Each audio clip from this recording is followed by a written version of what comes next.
A ton of my students have reached out to me in recent weeks, letting me know they've scored sets at venues, and some of those venues have requested that the DJs play all night. So in this video, I'm going to talk about the difference between preparing shorter versus longer DJ sets, the different types of longer DJ sets you may encounter, and how to prepare for them so you can potentially make marathon DJ sets a huge success.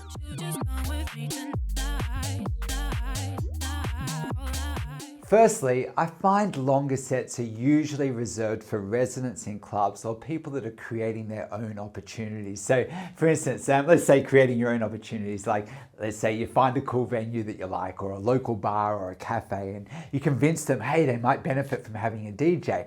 Well, if that's the case, you'd probably be responsible for playing all night. And even when booked to play house parties and private functions, you're most likely going to be the sole DJ, and you could easily be expected to play a minimum of 3 to 5 hours, sometimes 8 hours. Now, personally, I've played clubs my whole life, but I have done countless weddings and house parties on the side.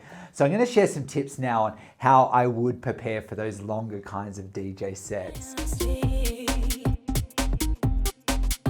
Now let's start with longer sets in clubs, and then after that I'm going to move to house parties and functions. So when preparing to play longer DJ sets in nightclubs, you're going to need to know two things. Now the first one seems obvious, but okay, so what happens? What kind of music that event specializes in. So for instance, let's say it's a techno club, or perhaps it's a commercial open format style event, as knowing what type of music they expect from you is going to help you to prepare and research and prepare and get the right kind of music for that event. But as well as that, you're also going to want to know what time of night you're playing and if there's going to be any other DJs on the lineup. See, here's the thing. If you're the only DJ on the lineup, okay, it's going to be way easier, believe it or not, because it's easier to prepare as you can control the mood for the whole night. But if you're on a lineup, right, with other DJs, you have to keep in mind with what the other DJs may play. So for instance, let's say you get booked to play the late slot, okay, in a club, okay, and you're coming on at 2 a.m. in the morning for a few hours. To be honest, let's say the DJs before you played a ton of your tracks that you plan to play, then you're going to have to be over prepared and have so much music to pick from to avoid playing potential double ups, which could respond in people on the dance floor getting bored and going home, okay? So personally, okay, whenever I did late DJ sets, I would usually have a playlist with at least 100, maybe 200 tracks to choose from, and I would literally pull from whatever hadn't been played on that night, whilst also reading the crowd and testing the waters to see kind of like where the crowd needs to go for that night. Now, it's funny, but in many ways, right, the late set, okay, is kind of the hardest. Is people like in the club, they may be tired, and it's your job to keep the dance floor going. And if you only turn up with a pre-planned set, okay, and you've got to play for 3 hours and you're pre-planned the whole thing, and you're not willing to be flexible and create an interesting point of difference between you and the DJs before you, whilst also staying true to what kind of music that, like the goals of the event, like what that event does, people get bored and they leave. So if you're on late, you want, man, shitloads of music, right, that's suitable for that event. And I also strongly suggest that you arrive at least a couple of hours before your set. Watch the DJs before you to see what has been played to avoid double ups, but you also need to get a feel for the room and what people are responding to on that night. So, okay, lots of music. So late sets have lots of music, get a feel for the room. However, if you're on early, you may need to warm up the room, and that usually means holding back on the big anthems. And if a DJ is coming on after you, you're going to want to warm up the crowd and try not to step too much on the headliner's toes, okay? Especially if the headliner perhaps is good friends with the event manager, which in my experience, right, that happens more often than you think. And I remember, right, when I was younger, one of the clubs I ran, like one of the earlier clubs, right, I had a very strong and loyal following, and I quickly learned, the tracks that got the biggest response in that particular scene. Anyway, I was testing out a new DJ that was familiar with the clubs. Like, he was coming for ages, he was begging for a set. So I put him on at 9 o'clock, okay? And once I had him set up, I had to quickly run out and do some stuff, right? And when I came back, I saw that he had played every single one of the big tracks that I would normally play much later in the night, like once the club was packed. And I literally thought, man, this guy's an amateur, right? And I never booked him again. Now, personally, okay, let's say I was playing at that event all night, and quite often I did that. I love playing the big sets. What I would personally do is I would hold back on the big tracks until the room was like, jammed maybe, and then bang, I would come out hard and give them an experience that the people were going to rave about. But if you have rookies busting out big anthems before the room's ready, it compromises the flow of the night and people get too tired too early. And it may even force their headliners to double ups on the big tracks. And honestly, the event suffers as a consequence. So this concept of holding back early is also similar to how I would DJ at functions and parties, okay? See, the thing is, you warm them up with the goal of creating a cool vibe in the room. And then once everyone's had a few drinks and the crowd's a little bit more relaxed, then I start working in the big tracks, okay? But now, okay, so that's the philosophy of flow and kind of like playing to the time slot a little bit, but it's time for the big one now. How do you prepare for those longer sets? Now, personally, when playing sets of 3 hours or more, I would probably go in with 2 master playlists, custom built especially for that event in mind. Now, the first playlist is called Early and the other playlist is called Peak. And I would aim to have 100 tracks in each playlist. Now, the early playlist I would fill with tracks that are awesome, but maybe not the run to the dance floor stuff, okay? More tapping along kind of vibe and aiming for comments like, oh man, I love this track. But I guess my goal early is simply to create a cool vibe in the room and to start to build a dance floor, which means perhaps maybe I do play like a bigger track from time to time to give them a taste of what's coming, but 100%, I'm still holding back on the biggest tracks, right? But then, once the room is warm, okay, and there's gonna be a point in the night where you have to decide, and I'm like, okay, I'm gonna move now into my peak playlist. And that peak playlist also has 100 tracks at least, right? But that playlist is full of all the tracks that I know people will love, the tracks that are big, perhaps they've been tried and tested. And sure, I may have some cool combos and pre-planned transitions in that playlist, but I can be flexible and kind of float around that playlist. And wherever I go in that playlist, I have plenty of options. And again, I'm probably doing my best to flow between moods and styles with a goal of uniting everyone on the dance floor and giving them an unforgettable experience. Now, 100 tracks, right, in 2 playlists, that's well over 7 hours of music. But the funny thing is, as well as my main early and peak playlists that I've built especially for that event in mind, I may also have playlists sorted by genre. And let's say I'm playing at a wedding and I drop in a retro track and everyone loves it.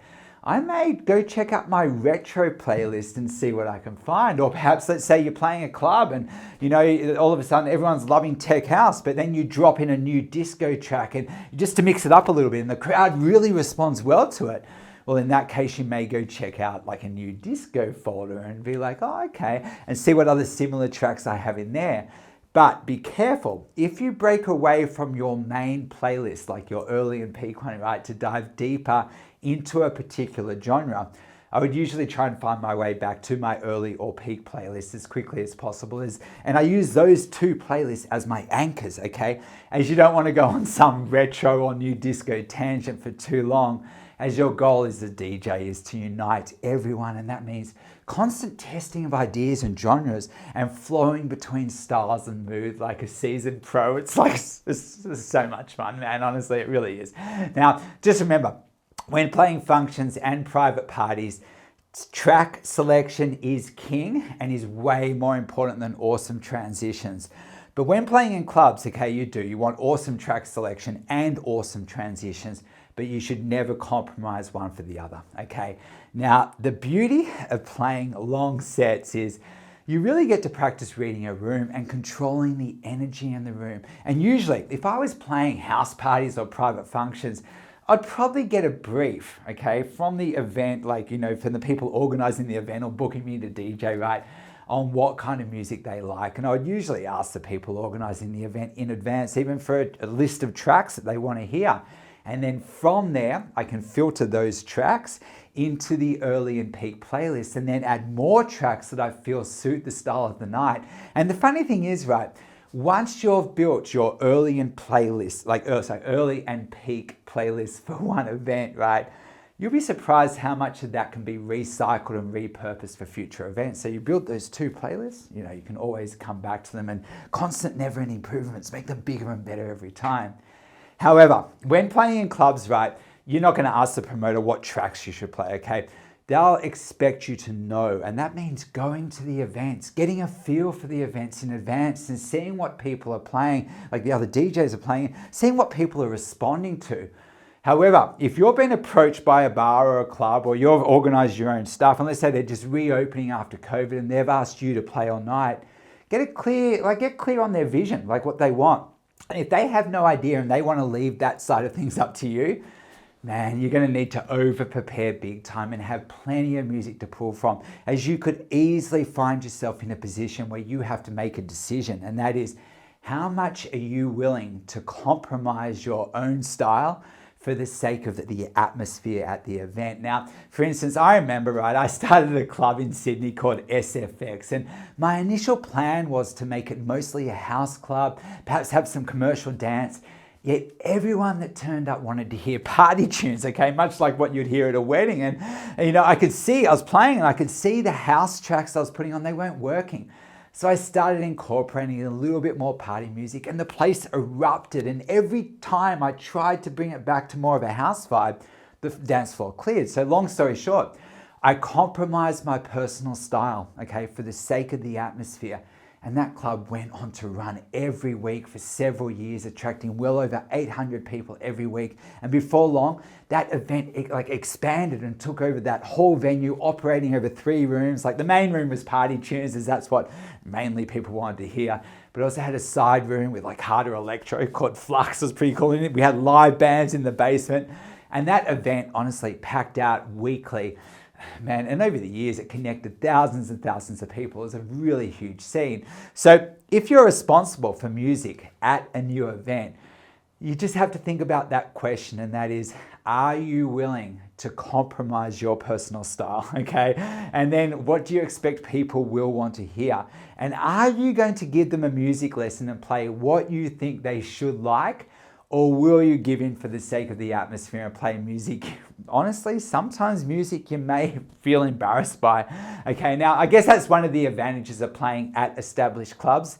Like, you know, because those clubs may already specialize in a particular genre, and then you know what to play, and you know, you kind of, hopefully you've researched that, you know what type of people, what type of music people are going to be there, and what they're there for, and you compare that kind of music, especially for that kind of event. Anyway, man, what a mouthful, eh? What a mouthful. But that video, man, it definitely took its own shape. But this stuff's, man, I'm passionate about this. As in truth, there's so much more to DJing than fancy tricks and show-off routines. I'm into that, I love it. But if you ask me, it's about connecting people through music and understanding dance floor dynamics. And by understanding venue and promoter politics, you can avoid common pitfalls that new DJs make and navigate your way to success. Now, once you know how it all works, man, you'll be in, okay? Trust me, there'll be no turning back. You'll be obsessed. Once you kind of overcome that challenge, there's no turning back. Now, many of my students are now getting shows post-COVID, and one of my students in particular is starting his own event in the UK, and he's giving like heaps of my students actually opportunities to play. So if you're from the UK and you're a student, you'll see posts in like all about this in our student community group, so check that out.